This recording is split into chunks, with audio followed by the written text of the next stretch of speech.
Aligarh district tax bar association की ओर से centre point road पर एक कार्यालय में एक जीएसटी की एक विचार गोष्ठी आयोजित की गई, जिसकी अध्यक्षता संघ के अध्यक्ष राजवीर शर्मा ने की। संचालन संघ के महासचिव विपिन कुमार सिंह ने किया।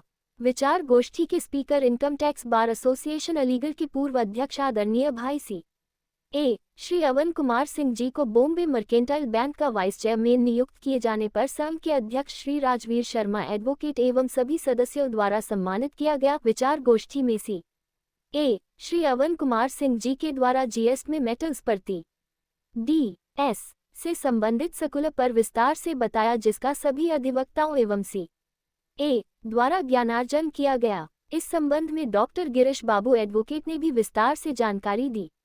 नाम CA अवन कुमार सिंह। सर, आज बैठक में किस समस्या को लेकर चर्चा की जा रही है? आज बैठक में जो नया GST का प्रोविजन आया 25/2024 जो 10 अक्टूबर 2024 से इम्प्लीमेंट हुआ है, उसके विषय में मेटल कारोबारियों के लिए अलग से प्रावधान लाया गया था कि 2% TDS काटा जाएगा।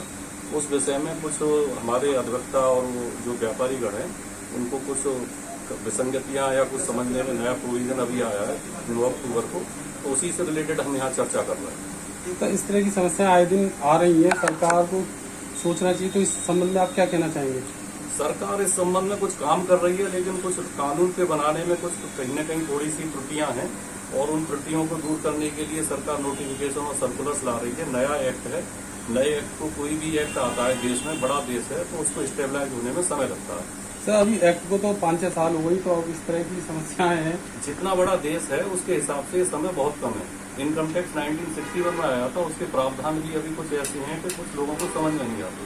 तो ये 5-6 साल का टाइम पीरियड है और 5-6 साल के टाइम पीरियड में हम पूरे 140 करोड़ जनता को देखते हैं, जहाँ से हमारे देश में बहुत जोग्राफिकल डिस्पैरिटीज भी हैं, लोगों को इंफ्रास्ट्रक्चर नहीं है। तो हाँ, ये सब चीज़ों को ऑनलाइन और सब करना बड़ा मुश्किल काम पड़ता है। सर, इस तरह की समस्याओं को लेकर क्या कहना चाहेंगे आप?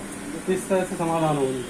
इस समय जो अधिवक्तागण, चार्टर्ड अकाउंटेंट्स और जो अधिकारी लोग हैं, उनके सामंजस्य के साथ बैठकर इस तरह की समस्याओं का समाधान होगा। और कुछ सरकार से हमारा आपके माध्यम से भी निवेदन होगा कि कुछ जो टोटली 100% ऑनलाइन किया हुआ है, वो ऑनलाइन का कुछ फेस वाइज में करना चाहिए कि जो स्मॉल ट्रेडर्स हैं, व्यापारी गण हैं, उनके लिए चीज़ों को थोड़ा सा दोनों ऑप्शंस होने चाहिए, ऑनलाइन भी हो और मैनुअल भी होना चाहिए, और वो लोकल स्तर पर जाकर अपने काम कर सकें, क्योंकि उनके पास इंफ्रास्ट्रक्चर, ऑनलाइन अकाउंटिंग वगैरह की पूरी फैसिलिटीज नहीं है। तो इसको फेज मैनर में आए जो भी प्रावधान है तो बेटर रहेगा। सर, अधिवक्ता CA तो इस समय काफी ज्ञापन दे रहे हैं, तो इसको लेकर आप क्या कहेंगे?